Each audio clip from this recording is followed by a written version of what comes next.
To fix this error, the first step is to run this command. So copy this command. This command is provided in the video description. Copy this and then type in run in Windows search box and then click on run.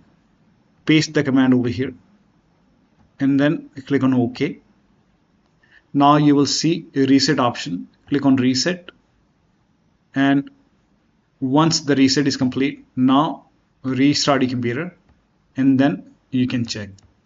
Still not resolved. Next step is to restore advanced settings in internet options. Now for this, type in control panel in Windows search box and then click on control panel and then go to network and internet and then go to internet options.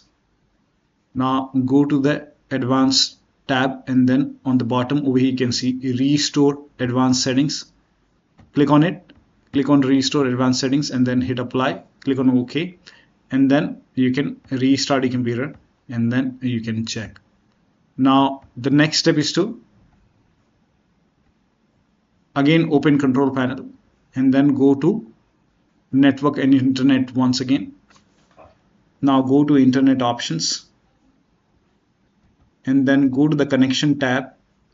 Now over here you can see LAN settings option. Click on it and then over here you can make sure that automatically detect settings is checked. So put a check over here and then click on OK and then you can restart your computer and then check.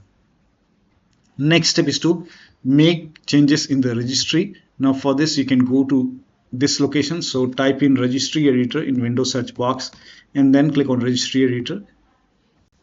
Click on yes to allow and then expand HKey current user.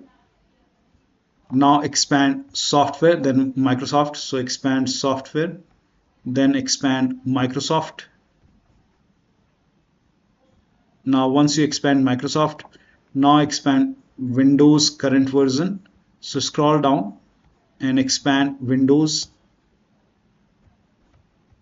and then expand current version. Now once you expand current version, go to internet settings and then connection. So scroll down and find internet settings. So here you can see internet settings and then select connections. Now once you select connection, on the right hand side you will see these two options, that is default connection settings and saved legacy settings. You have to delete both. And then now before you delete, if you want to create a backup, you can just make a right click on connection and then you can click on export. You can go to desktop and you can name this file as backup.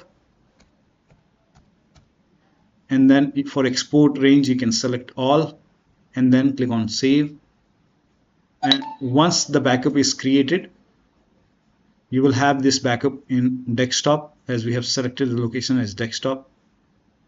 Now once you have the connection backup, you can make a right click and then you can delete this default connection settings. Click on delete, click on yes. Now you can read this: deleting certain registry values could cause system instability. Are you sure you want to permanently delete this value? Click on yes. So if you agree, you can delete this and then click on delete, click on yes. And once this is deleted, now restart your computer. Make sure that you restart your computer, and after the system restart you can check, and that should fix this error. And in case if something wrong happens, if you want to restore the registry, you can always make a right click on connection and then you can click on you can just export the import. You can just go to file and then click on import and you can select this backup and open. In case if something wrong happens, you can always restore the registry. So one of the steps shown in this video should help you to get rid of this error. So that'll be all. Thank you so much for your time, and please like this video and subscribe to my channel.